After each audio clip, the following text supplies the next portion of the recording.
पपीता सबसे कम समय में फल देने वाला पेड़ है, इसलिए इसे कोई भी लगाना पसंद करता है।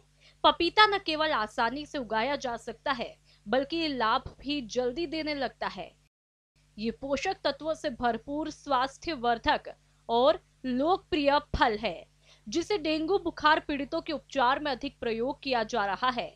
इसलिए इसे अमृत घट भी कहा जाता है।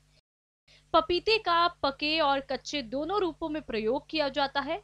इसका आर्थिक महत्व ताजे फलों के अतिरिक्त पपेन के कारण भी है, जिसका प्रयोग बहुत से औद्योगिक कार्यों में होता है। इसलिए पपीते की खेती की लोकप्रियता दिनों दिन बढ़ती जा रही है। लेकिन प्रायः देखने में आता है कि पपीते की फसल को पर्णकुंचन रोग द्वारा काफी नुकसान होता है। ये विषाणु जनित रोग है, जिसे सफेद मक्खी, माहू और अन्य रस चूसने वाले कीटों द्वारा एक पौधे से दूसरे पौधों पर फैलाया जाता है। इस रोग के लक्षण केवल पत्तियों पर दिखाई पड़ते हैं। रोगी पत्तियां छोटी, झुर्रीदार, खुरदरी और बेडोल हो जाती है।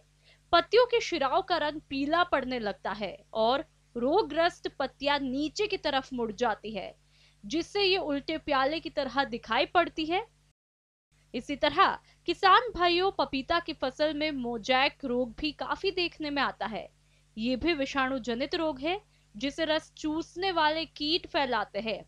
इस रोग में सबसे पहले नई पत्तियों पर चितकबरापन और सिकुड़न दिखाई देती है। ऐसी पत्तियां आकार में छोटी हो जाती है, पौधे के डंठल छोटे रह जाते हैं और पौधे की वृद्धि भी रुक जाती है, जिससे पौधे की पत्तियां गिरने लगती है। इस तरह किसान भाइयों, उन रोगों से बचने के लिए हमें इसकी खेती करने से पूर्व ही कुछ बातों को ध्यान में रखना होगा। जैसे कि इसकी खेती के लिए रोगरोधी किस्मों का चयन करना चाहिए और जो हम बीज लाए वह किसी प्रमाणित संस्था से ही लाए और नर्सरी को लो टनल पॉलीहाउस में ही तैयार करें, जिससे बाहर से विषाणु रोग के नर्सरी पॉट में आने की संभावना कम हो जाएगी। इसके अलावा पपीते की फसल में साफ सफाई का ध्यान रखें। यदि किसान भाइयों इन रोगों के लक्षण खड़ी फसल में दिखाई दे रहे हैं, तो आप रोगग्रस्त पौधे को उखाड़कर नष्ट करें।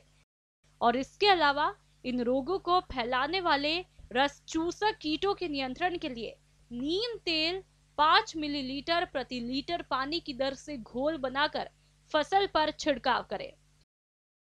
यदि किसान भाइयों इन रोगों का प्रकोप फसल में ज्यादा देखने में आ रहा है, तो आप इसके रासायनिक नियंत्रण हेतु इमिडाक्लोप्रिड दवा की 1 मिलीलीटर प्रति 3 लीटर पानी या थियामेथोक्साम की 1 ग्राम मात्रा को 4 लीटर पानी में घोलकर फसल पर छिड़काव करें और इन्हीं दवाओं में से किसी एक दवा का 10 से 12 दिन के बाद दोबारा छिड़काव करें, जिससे आप इन रोगों पर काफी हद तक नियंत्रण पाएंगे।